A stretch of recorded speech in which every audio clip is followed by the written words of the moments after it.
You guys doing all right tonight? I am not actually Joey Logano. I know it's hard to believe. Hey, welcome.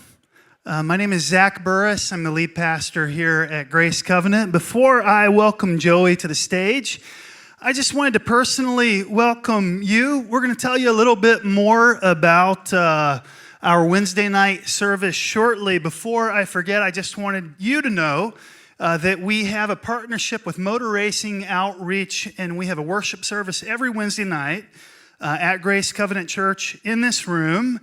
And we'd love to have you. What's cool about Billy Malden Jr., who I'll share more about in a little bit, chaplain to the motor racing community, is that he brings a bunch of folks with him. And so they hang out in the balcony, Joey among them. There are others, and we just love to provide a worship service for those of you who are traveling and gigging every weekend in the NASCAR community. So if that's you, I just wanted you to know that that option is available to you. We try to create a worship service knowing that 9 months out of the year you are gone on Sundays, and hope you'll consider joining us. With that said, I just wanted to share something fun with you to kick this off tonight. We got a new guy. He's here tonight, in fact. He's going to kill me for sharing this. We got a new guy on our staff named Andrew at our Mooresville campus. This is a true story. How many of you love true, funny stories? Yeah. So, true story. Andrew stands before our Mooresville campus folks. Is Andrew in the room right now, by the way? No, he's not here? Okay.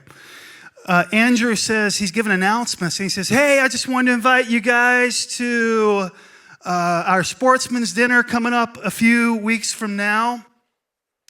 Wanted you all to know that we're having Joey Logano, three-time NASCAR champion. We're also having exotic games. Yes, exotic games.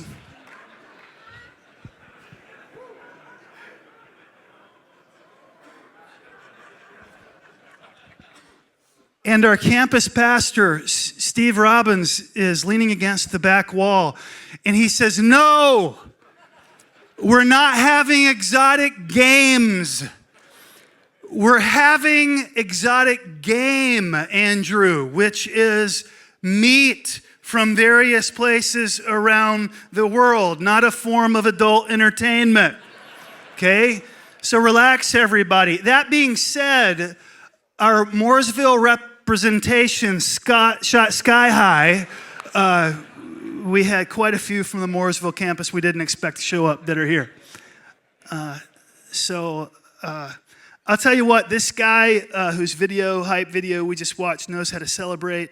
You just watched some of the highlight moments of three-time NASCAR Cup Series champion, the wins, the burnouts, the confetti, the champagne, and a whole lot of teamwork. But tonight isn't just about the victory laps. It is about how Joey has lived much of his life at 190 miles per hour in a sport that looks like you are always in control. But that is often far from the truth. You have your hands on a wheel, you have your car on edge, everybody is watching, and yet, like all of us, Joey has faced moments where life went from I got this to really fast. And he's going to talk about that tonight, the tension between control and surrender on the track, in life, in faith, and how Joey has learned to trust in Jesus in the middle of it all. Would you help me give a warm welcome to Joey Logano?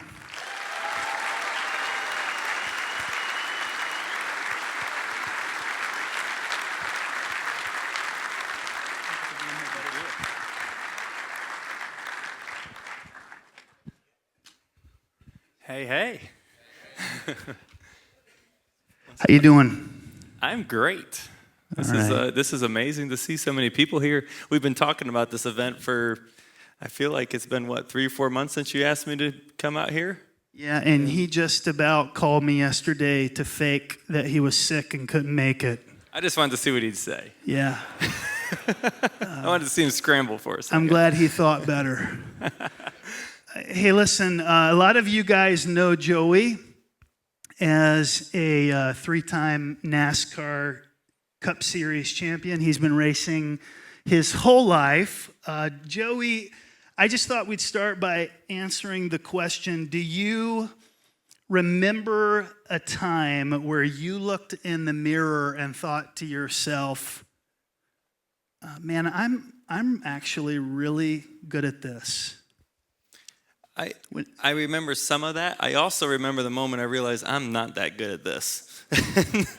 I think everyone can understand that flow in life sometimes. And for me, growing up, racing was part of my life. That's like what I did every weekend. My dad, my mom, my sister, all of us, we'd go to the racetrack and we'd go racing. And it was for fun to start, right? Because it was just a good time being around a race car. I enjoyed cars, and they saw that I liked doing it. And then I got to probably when I was 13, 14 years old. And at that point, I was doing things that the kids I was racing against weren't doing anymore. And I kind of became, honestly, like the prodigy kind of growing up, that I was supposed to be the next Jeff Gordon, right? Or someone like that. And that kind of got labeled on me. And so that was a blessing and a curse. Because on one hand, it progressed my career so quickly to where I got to the top level, right, the cup level that you guys see today at 18 years old. That was the moment I realized I wasn't that good. It took me a minute, right? Like I drank the Kool-Aid that I was amazing. I can do all this. I'm a great driver. And then I got to the top and I realized I'm racing against all the prodigies. They're all amazing. And I didn't know how to lose, Zach. Like I didn't know the first place to even start, right? Like for one, I was getting my butt kicked every single week by guys I thought weren't good. When I watched on TV, I was like, oh, they run 30th. They can't be that good. No, they're really good. They're really, really good. They're like laying black marks off the rear tires leaving the corner. I'm like, these guys are great. I'm not doing that. So it took a minute to one, understand you're not good. Two, learn how to go to work and try to regain this confidence before you go back to the next racetrack thinking you can win again. Somehow you have to fake yourself into believing that. And that took years. It took so long that I ended up honestly losing my job.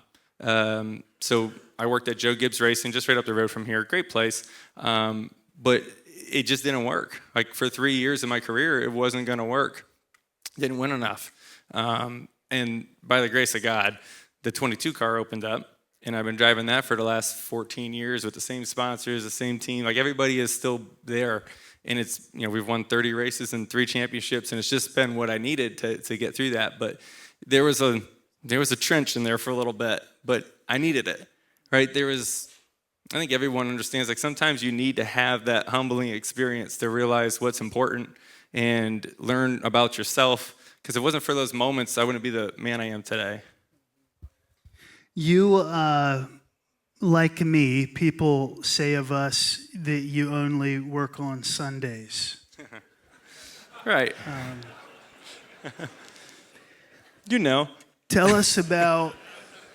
Tell us about your Monday through Friday so everybody understands the grind. Yeah, I mean, our job it's pretty intense. There's a lot of pressure that goes along with it because everyone's expecting us to go out there and perform at a ridiculously high level every week. And so the prep is really what matters, right? When you get to the racetrack, that's like your report card. How great would it be to have a job that you have a report card every weekend, right? Like typically you might get a quarterly report, right? Or something like that to see where you're stacking up. Well, we see every Sunday afternoon how we did, and all that depends on what we've done leading into that week. Well, really weeks in advance as you prep for each race, but really the week, Mondays are usually a debrief day on the previous weekend. And then Tuesday, Wednesday, Thursdays, prep days, Friday, Saturday at the racetrack, practice and qualifying, Sunday, the report, and the race, right? Like, so that's our 38 weekend a year grind that, and there's a lot of people in here from NASCAR, I believe. They understand it. They know that's just how the system works. And it's fun though, right? Like I'm not here complaining about that. Like it's a great opportunity. I love driving race cars. It's cool. It's cool as shit. It's what I wanted to do when I was a kid, right? It never changed. Did anybody here drive from cross state lines to get here tonight? Just out of curiosity, a few hands over there. Exciting. So I'm imagining there are, if you'd say I'm a diehard NASCAR fan, lift your hand. Okay. So I would imagine some of you would appreciate the answers to these quick lightning round questions. Favorite track, go. Favorite track? I should say, well, there's some people from Charlotte Motor Speedway over here, and they're pointing at me. They're pointing at me. I'm not allowed to lie in church, you know. I do like Charlotte. Charlotte's pretty good. I like Richmond a lot too. So Charlotte's good though. Both good. I just wanted to point out that in the rehearsal, he didn't mention Charlotte. I just wanted you to know that. Yeah. Least favorite track? Well, you got to learn to love them all. You don't get to choose like where you race everywhere. They tell you where you're going.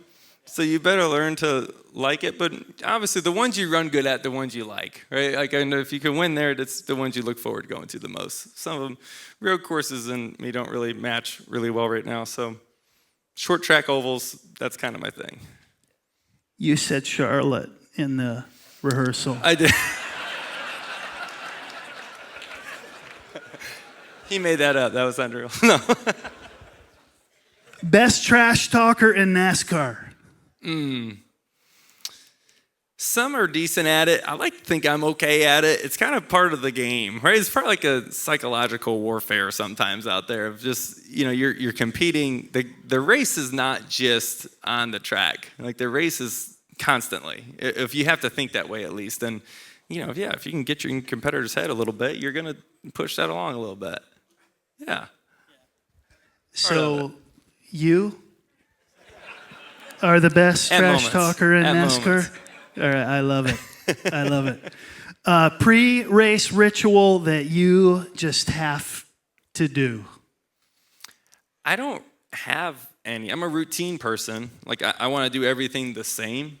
I don't have any like superstitious stuff. Like I know like a lot of athletes are like that, but I'm kind of like the opposite of that. I want to like prove that it's just in your head, right? That's all it is in your head. If you believe it's doing something, then fine, sure. But it may affect your performance because you're thinking about it. But for me, I just want to make sure I put on all my stuff the same way. I do everything the same way. I prepare for the race the same way.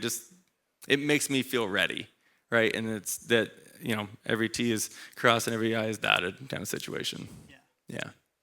There is a fantastic story that you tell, and it has to do with Kevin Harvick. And I think it's fantastic. If you're a NASCAR fan, if you're not a NASCAR fan, it's just a great story. Tell us the story. This is going to be, you guys are going to say, how did Joey end up here after telling the story? He's probably not qualified to be here, and that's true.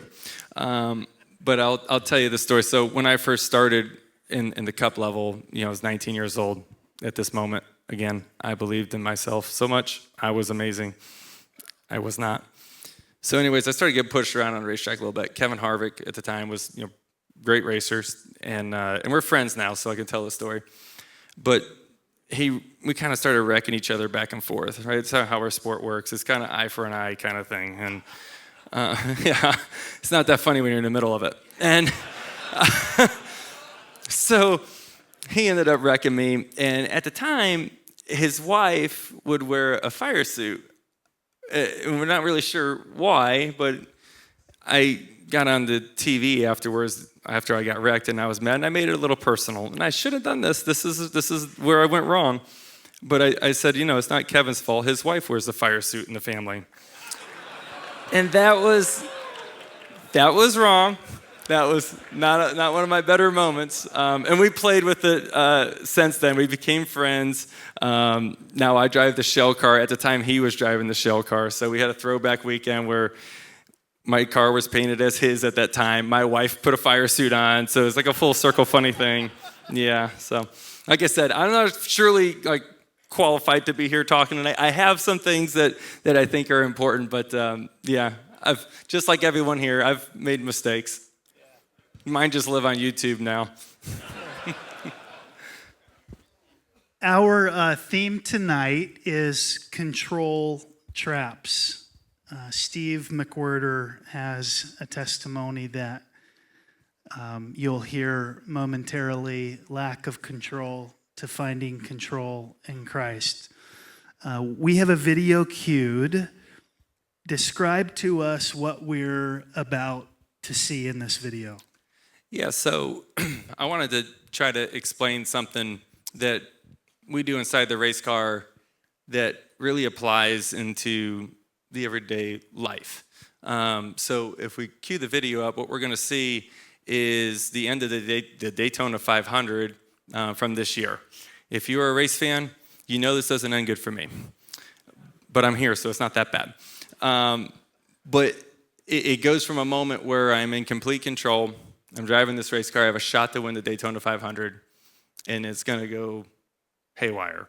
And what I want to point out is what happens in that moment. So if we play the video, there's the video there. Okay, so go ahead and roll it. So this is going into turn 3. This is where things aren't going good, so I'm going backwards. But I'm about to get a good push off the corner here. I'm going to get to the 6, get a run on him. And I got a shot right here to maybe win the race. And then this happens, right? And just stop it right here. This is where I go from in control to, I'm about to smack the wall at 200 miles an hour. And this isn't going to feel good. And the next move that we're trained to do when we realize we're completely out of control is the full-on Carrie Underwood, Jesus take the wheel moment, where you just let go. You let go of the steering wheel, because if you hold on to the steering wheel is going to move all over the place because the front tire is going to hit the wall and it's going to spin out of control. And it can break If limbs, you're holding your hands on right? it, yeah, you get your fingers caught in there, you break your hand, nothing good can happen. So if you roll it from here, you'll see my hands just come off the wheel right before I hit the wall. Yeah, someone laughed. It wasn't funny.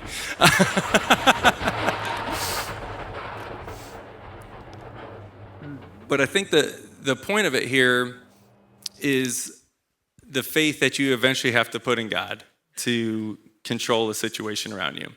All right, I did everything I can possibly do in that moment to stay safe beforehand. Right, I did the work. My seat was in the right, mounted correctly. I fit in it correctly. My seat belts were the best I can find. My helmet's the best. My Hans device, my gloves, my suit, the car, the chassis, all those things are as good as it can possibly be. I did that. And when it got to the point where I couldn't control it anymore, I had to realize that, listen, it's in God's hands at this point, right? I'm out of control. All I have left is taking my hands off the wheel, and I'm along for the ride. That's a scary feeling to have. Let me tell you, when you're headed at a wall 200 miles an hour with another 30 cars behind you going 200 miles an hour coming at you, coming to the end of a race, it's not a comfortable feeling. And there's so many ways that kind of compares into life, I think. And for me, like just trying to take this back to reality and at least my personal life, because that's really the most things I know how to speak on, is so my wife and I, we started the Joey Logano Foundation to help foster kids, right? The foster system. We've always had a real big heart for a lot of kids that just get put in a situation, right? A lot of people need a second chance, so these kids need a first chance. And so for years, my wife and I have talked about, we've always supported a lot of great organizations, right? And we've done a lot, and it's been a lot of great supporters, but we've always supported these organizations, but we never have actually become foster parents. And I thought, gosh, like we kept talking about all the reasons why we shouldn't do it, right? Because we're not ready. Like we have 3 kids already. They're young. How are we going to handle that? Whoa, geez, that's just a lot. And it's something that like we have talked about so many times, and God just kept telling us like, you got to do it. In like the most direct ways. Like there was moments that we came here on a Wednesday night and it was about foster care, and it was right at the moment where we were talking about it. We drove home going down 77 North, and there's a billboard saying, we need foster parents. A billboard. I'm like, can it get any more clear? This is unbelievable. So I'm like, okay. So we recently got our foster license, and in the same way that I got prepared to drive the race car, the safety gear, all those things, but to hit the wall, right, and put it in God's hands, it kind of relates in the same scenario here where, listen, our house is prepared, we got our foster license, we have our kids, they're ready, and it's scary, yes, but our doors are open, right? And at some point, you got to just put it in God's hands. So in the same way, we got the car safe, we got our home ready, and at this point, it's in God's hands. And I'm sure there's so many ways that people can relate that into their own life where you do everything you can possibly do, and you have to just at some point, it's God's will. And in the same way I do that before prepping for a race. I do all the things to prepare for the race, everything I can possibly do, stress out about it. You can imagine, right? As a race car driver, you think about every scenario that can possibly happen. And you're prepared as much as you can. And then when the race starts, I think it's God's will. Whatever he wants, I've done my part. I've done all I can do. It's in his hands. And like I said, you guys can figure out ways to apply that in what you're going through at the moment. But it's always a thing that I think about that kind of relieves a little bit of stress and a little bit of nerves where he's only going to give me what I can handle. So you alluded to faith, Joey. What has your journey to faith in Jesus looked like? Was it momentary and in the blink of an eye you stopped being the old Joey and experienced a new birth of some kind? Has it been more of a process? Describe that to us. Yeah, I think it's been a journey, right? And everyone says that, right? Like in racing, we drive around thinking about the destination, right? We think about getting to victory lane. But I don't know if exactly like that, at least in my walk. It's been a journey of slow growth, and you start to see things happen once you start looking at it, right? And I think coming to church on Wednesday nights has been one of the best things for us because it just puts it right in front of you, right? And you start thinking about that stuff during the week. I think it's so important to have that in your life. And, it just like, I don't know, when you're about to go buy a car, and maybe it's a Bronco. I'm a Ford guy, so we'll talk about Broncos. And if you're going to go shopping for a Bronco, what do you see on the highway all the time? Broncos. Everywhere. Where'd all the Broncos come from, right? Like everyone's got Broncos all of a sudden. It's because you're thinking about it, right? And your mind is thinking that way. And having Christ in the center of your life, you start to see these things that are all around you. And I'll tell you guys a quick story about. It's kind of a long story, but I'll tell you the story. This little kid Liam, he was a big race fan of ours. Battled cancer. Never got to meet him earlier. We was trying to get a hold of him. He lived across the country from us. Could never really get in hold of each other. Anyways, my wife and his mom were friends on Facebook. We're racing at the Charlotte Roval.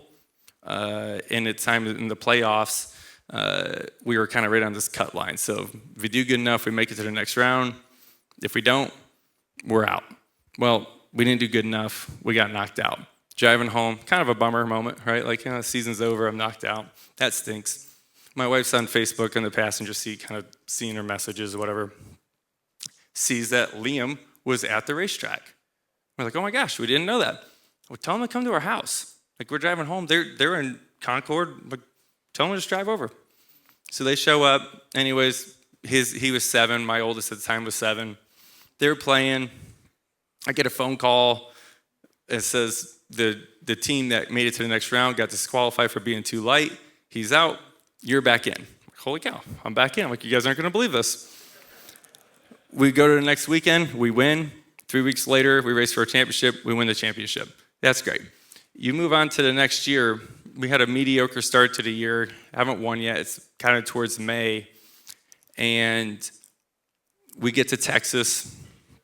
We go out there. We win the race. And it's one of those situations where I didn't do good enough to win the race. Like, I knew that. Like, I've been doing this for 20 years. I know when I did good enough to win the race. I made a lot of mistakes in the race, but things just kind of kept working out. For whatever reason, we just kept finding ourselves in position. Restarts went well. Pit stops went really good. Strategy worked. I wasn't doing it. I was just not having the greatest of days. And so we won the race. I'm like, okay, that's great. The next day, my wife tells me, hey, Liam passed away. And all I thought, and what my wife said is, she talked to his mom. The last moment of joy that Liam had was sitting in the hospital bed with his mom watching us win the race. It's like one of his last pieces of joy. And that's when I, like I said, it's all around you. That's the most clear thing that's such a God thing. Like you can't even make up a story like that. Like I didn't win that race, right? Like God was in control of that whole moment. And that's why, like in my mind, it was so clear. That's why we won the race. It's just, that one to me is just, it will forever be mind-boggling. It's hard to tell the story, to be honest with you, without breaking down. It's tough. But yeah, it was just a crazy moment. So you felt like, to recap, that it's possible that in the sovereignty of God, he cared enough about Liam to give Liam the gift of a Joey Logano even when you had your far from best night. I just think there's things that are going on around you that is much larger than you, and you don't realize it sometimes, right? And that was that moment. Like, that was the only way at that moment he can experience a good, moment of joy, right before he moved on to go see our Maker, right? Like that hit me hard, that I got to be that person for one, but and our team did. But that's, to me, is that like how everything happens for a reason. Sometimes they're bad, sometimes they're great, like this one. But there's a master plan somehow. I don't understand it. I don't know it. And you can't even explain it. But like everything that dates back before that all kind of, to me, lines up for that moment. It's kind of crazy. So this story may have made you think to yourself, and I mean this out of no disrespect to Joey, in fact, I mean this respectfully, but racing is so hyper competitive. How many of you thought for the first time, wow, Joey has a tender heart? Yeah.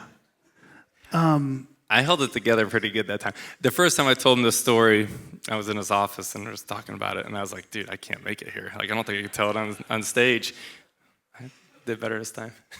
Yeah, and just to echo it, I was in a meeting today with one of our staff members who knew you were coming tonight.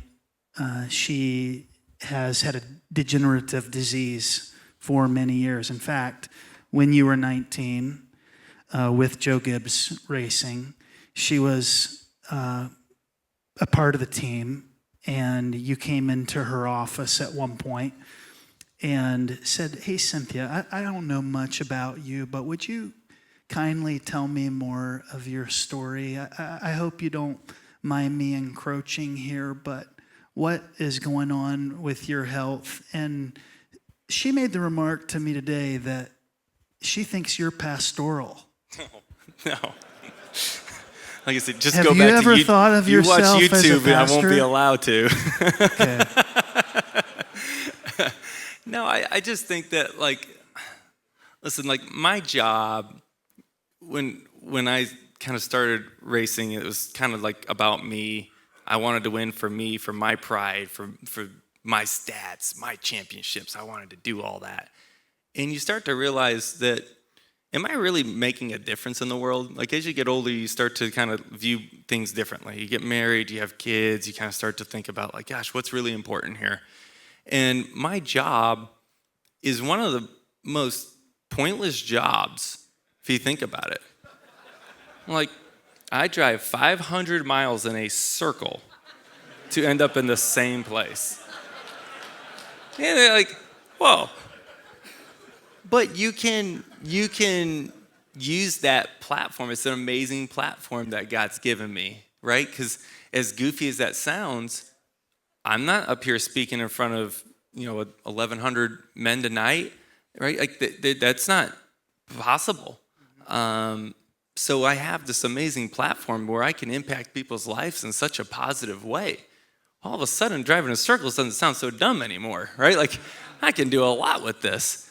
And I think that's really what changed my perspective on life a lot of, like, why? Why do I do this? And why is it so important? And how can it be so much larger than just trophies, right? Like, that was kind of the moment it clicked for me, is when my wife asked me one day, because I was very selfish and motivated just by winning. That was it.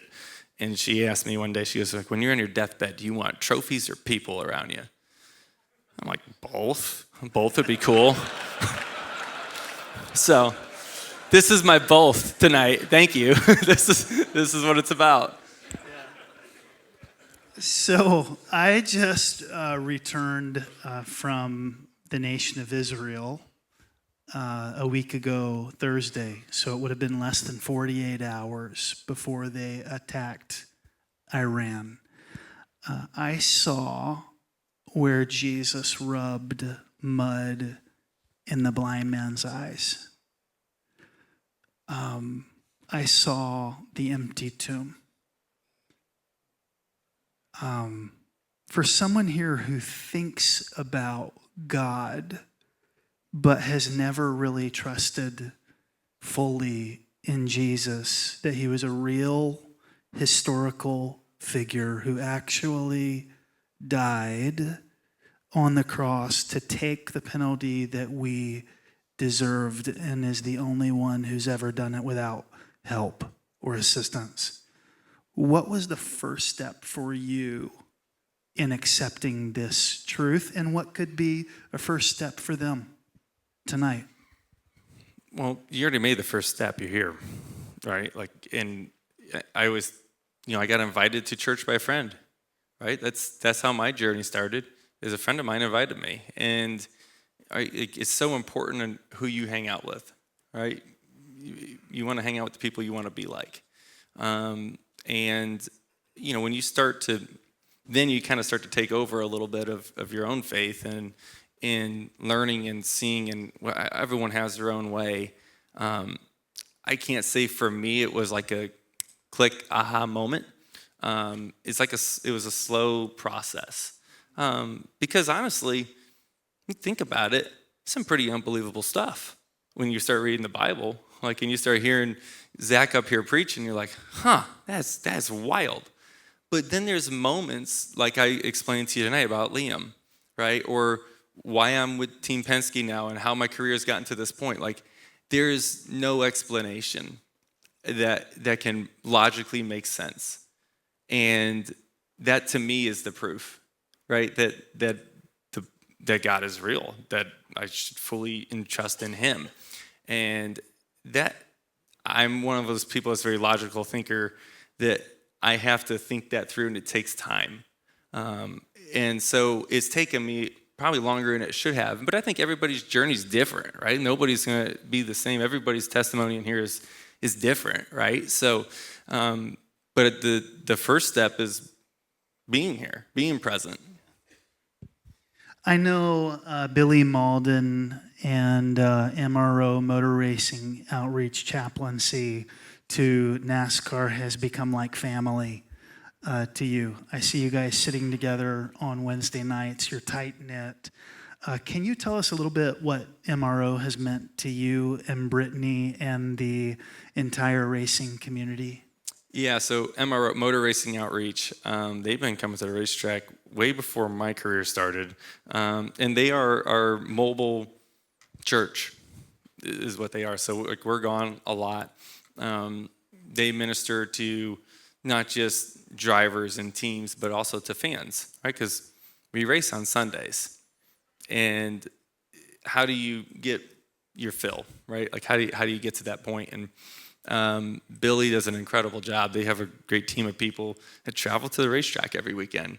They have a community center that they bring to the racetrack for our kids to hang out and play together. Because I mean, listen, there are long days at the racetrack.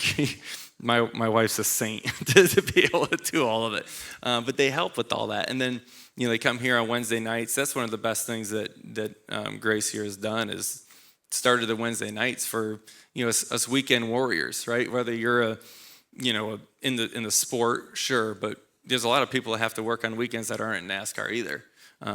Whether it's in the restaurant industry or you name it, I'm sure there's 100 of them. But to have the avenue to still fill your cup, right? When you come here on Wednesday nights, and Billy comes up here and talks. Sometimes he kind of trades around, but it's a lot of fun. Yeah, it's good.